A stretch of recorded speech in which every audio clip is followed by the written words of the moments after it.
Over the last 2 years, we've had a number of different therapies and agents which have been approved for the treatment of acute myeloid leukemia here in the United States.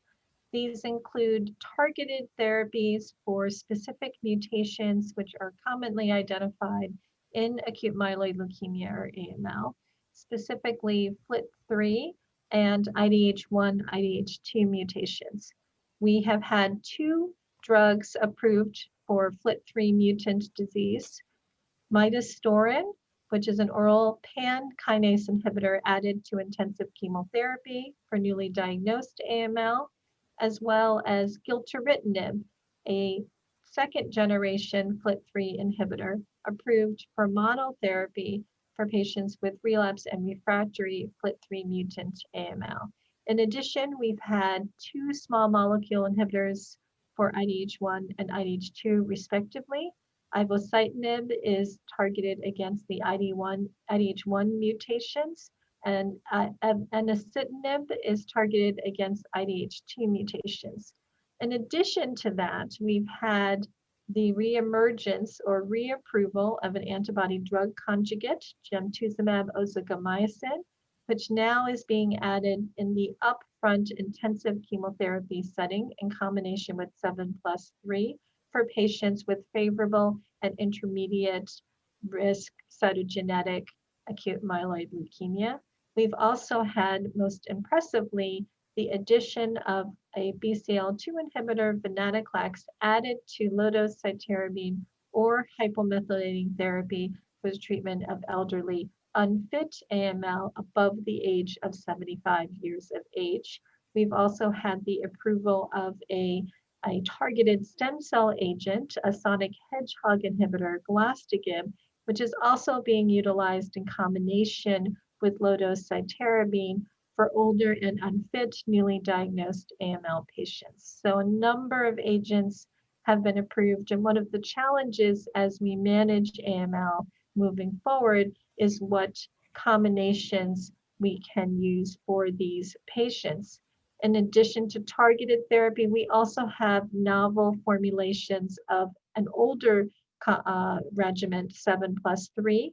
CPX351 is a liposomal formulation of 7 and 3, specifically cytarabine and daunorubicin, which is being prescribed for the treatment of a very poor subset of AML, that is secondary AML following prior myelodysplastic syndrome or therapy-related AML. The last most recent approval for AML has been the introduction of an oral agent, an oral hypomethylating agent, CC486. With this agent is the first agent to be approved for use in the maintenance setting after intensive chemotherapy for those individuals with acute myeloid leukemia who are unable to proceed on to allogeneic stem cell transplantation.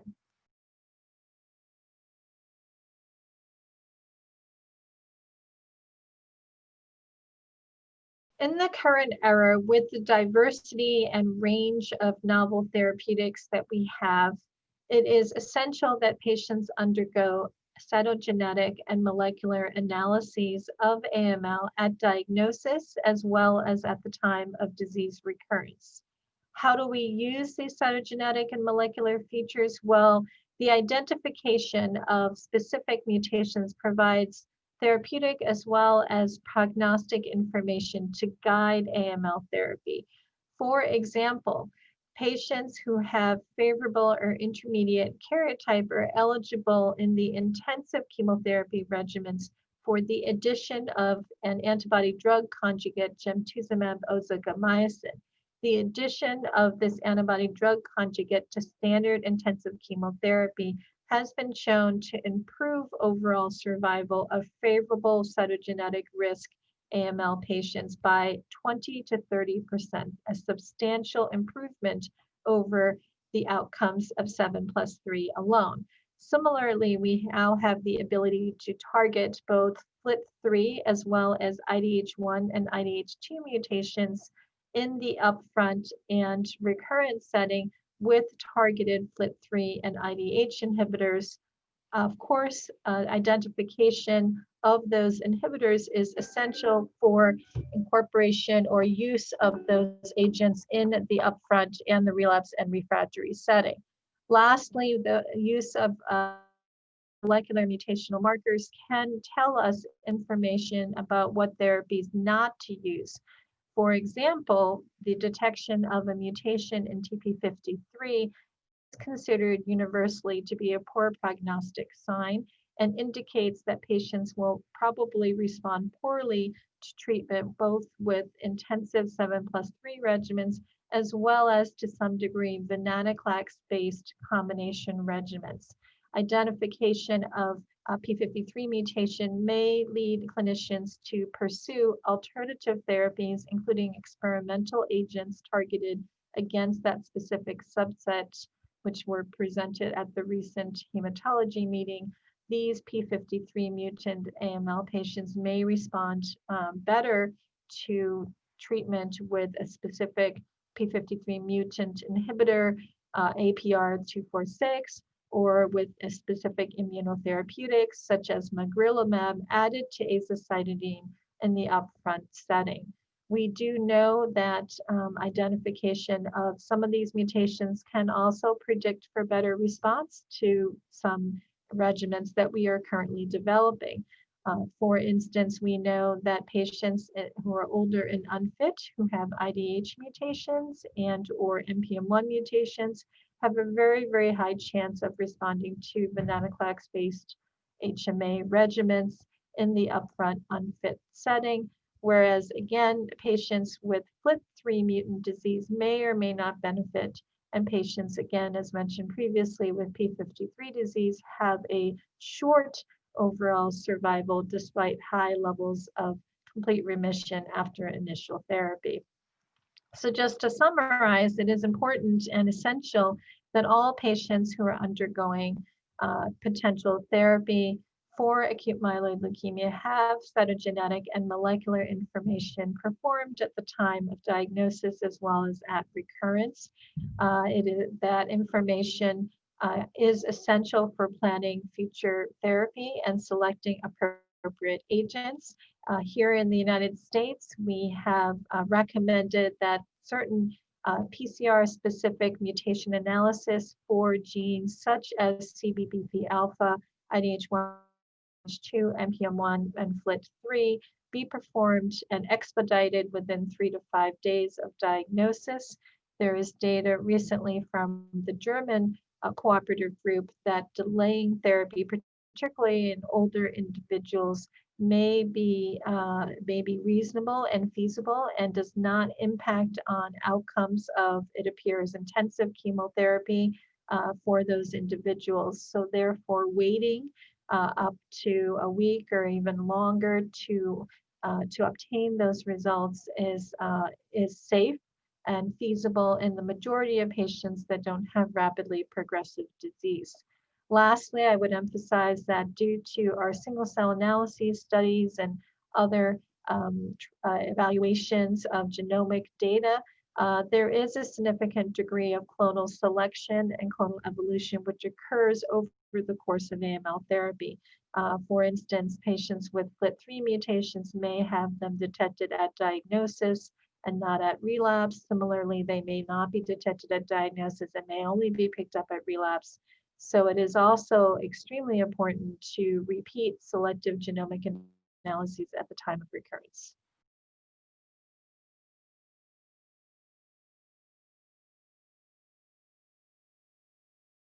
So each of the newer targeted therapies is associated with a new array of potential side effects, which must be managed carefully in the clinical practice.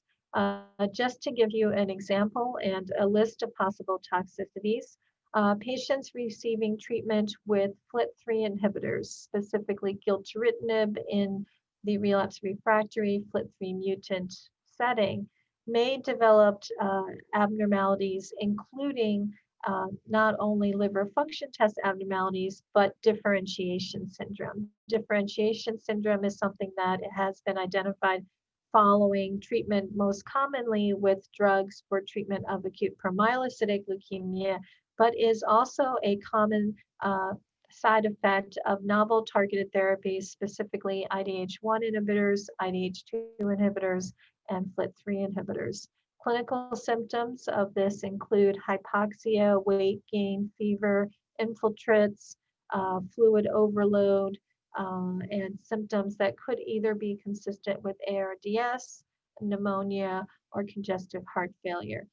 Patients who do not respond or have not been identified to have an infectious etiology of these abnormalities should be considered for initiation on steroids, dexamethasone 10 milligrams twice a day for at least 3 to 5 days, with potential discontinuation of the targeted therapy if symptoms do not improve. We also know that IDH inhibitors can be associated with other rare phenomena. Ivosidenib has been associated with a rare neurological condition called Guillain-Barré. Gilteritinib has been associated with a rare neurological syndrome called posterior reverse encephalopathy syndrome. Gemtuzumab ozogamycin, which is added on to conventional upfront chemotherapy for favorable intermediate risk AML, can lead in the setting of an allogeneic stem cell transplantation to a risk of potentially fatal veno-occlusive disorders. These are some of the toxicities that clinicians need to be aware of. The most common toxicity, however, that they will experience, particularly for the treatment of older unfit AML patients, is prolonged myelosuppression, which is seen with the combination of the oral BCL2 inhibitor venetoclax added to either low-dose cytarabine or hypomethylating agents. The myelosuppression following venetoclax addition can last for 3, 4, 5 weeks. It is recommended when initiating venetoclax that clinicians be aware of the risk of tumor lysis, thereby requiring careful dose escalation with the first week of chemotherapy, cycle 1. Many patients in our facility are admitted for cycle 1 of venetoclax-based therapy based on the risk of tumor lysis, as well as the need for frequent transfusions. Patients typically receiving venetoclax therapy should be seen 2 or 3 times a week, with the bone marrow performed after cycle 1, day 21 to 28, for evidence of cytoreductive marrow effects, which could allow the clinician to temporarily hold venetoclax to allow for count recovery. All of these toxicities need to be carefully managed in the outpatient or the inpatient setting by the treating physician in order to achieve the clinical benefits of these targeted and other therapies for the treatment of these patients.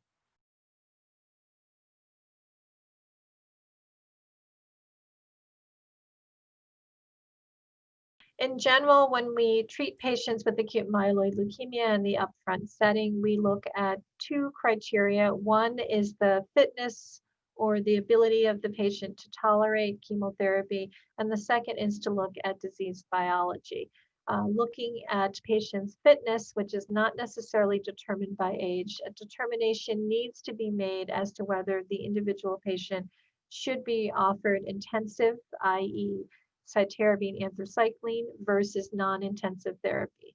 Achievement of a complete remission following either intensive or non-intensive chemotherapy can be prolonged by different methods and different drugs. Patients achieving a morphological complete response after induction and or consolidation chemotherapy who are not progressing on to an allogeneic stem cell transplantation may now be offered maintenance therapy with an oral azacitidine compound, CC486. This compound is given 14 out of 28 days continuously while that patient remains in complete remission and while they're continuing to achieve benefit. The phase 3 Quasar study has demonstrated statistically significant prolongation and improvement in overall survival with an oral azacitidine maintenance. Patients who are FLT3 mutant at the time of diagnosis, who are achieved a complete remission following intensive and consolidation chemotherapy, may be continued on maintenance FLT3 inhibitor therapy with benefit as suggested in the ratified trial. In addition, we feel that pending clinical trial data may also support the use of FLT3 inhibitors currently being investigated after allogeneic stem cell transplantation in patients that undergo that procedure. For patients who are receiving venetoclax, HMA, or venetoclax low-dose cytarabine-based therapy, there is a continued need for administration, as far as we know, of both agents indefinitely while patients remain in a clinical response in order to maintain the remission. One question is it possible to substitute oral azacitidine for IV or subcutaneous azacitidine in the maintenance setting in these elderly unfit patients? At the current time, there is no evidence that the two drugs, both oral azacitidine, can be substituted for IV or subcutaneous. This is not recommended. The trials are currently ongoing. So we would strongly discourage patients from and clinicians from considering the oral azacitidine as a maintenance strategy other than in the specific setting that it was approved in.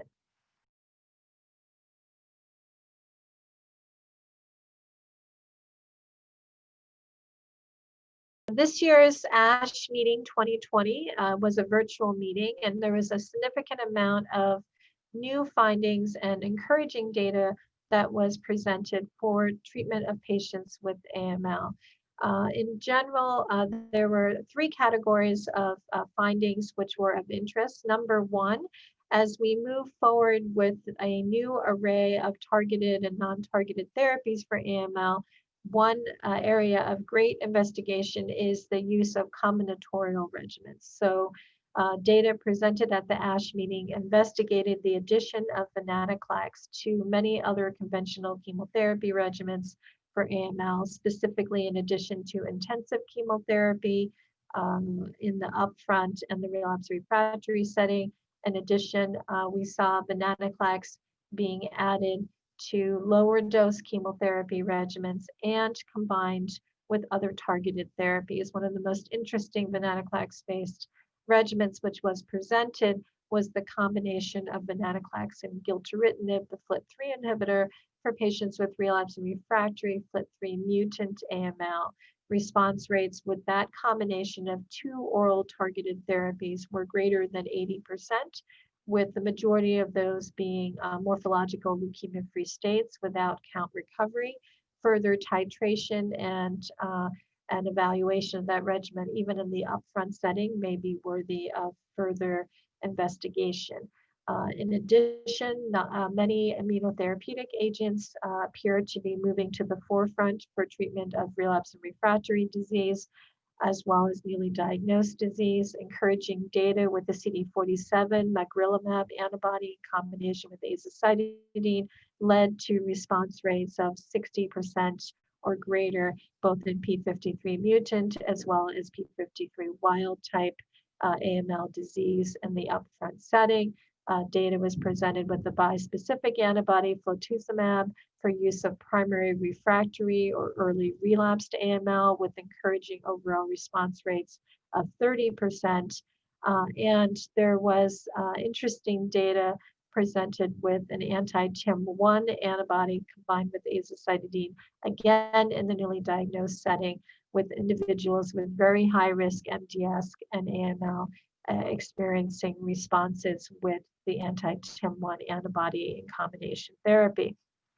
And lastly, there is a new class of agents which was introduced, menin inhibitor. Data that I presented at the ASH 2020 meeting highlighted the preliminary results of an oral menin inhibitor, which is targeting the MLL rearranged or KMT2A epigenetic compound.